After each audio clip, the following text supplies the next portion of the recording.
ko lang, pwede ba? Pagod na pagod ako. Pagod ka? Eh ako na nga nagtatrabaho sa bahay, ako pa rin nag-aalala kung nasan kayo. Kung saan tayo kukuha ng pambayad. Hindi mo man lang ako tinulungan mag-budget. Eh saan ko kukunin, Ana? Alam mo namang sakto lang kita ko. Gusto mo bang mangutang na naman ako? Hindi na to tungkol sa pangungutang, Joel eh. Tungkol ito sa plano, lahat ng kita mo, hindi ko alam kung saan napupunta.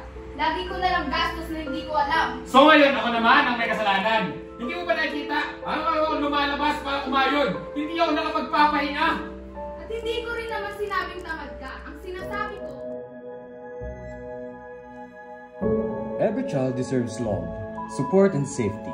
But not every home is a safe space. Bad parenting is not always about abuse. Sometimes it's neglect, it's harsh words, it's silence when there should be comfort, and it leaves scars, one that don't always show. 1 in 7 children experience abuse or neglect each year. The effects last a lifetime: low self-esteem, anxiety, poor academic performance, and broken trust. But things can change. It starts with awareness. It grows with action.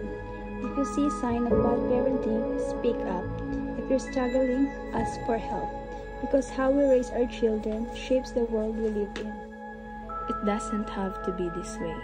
Raising awareness, providing parent education, and offering support can break the cycle. Because every child deserves a home that heals, not harms. Parenting is powerful. Let's use it to build and not to break.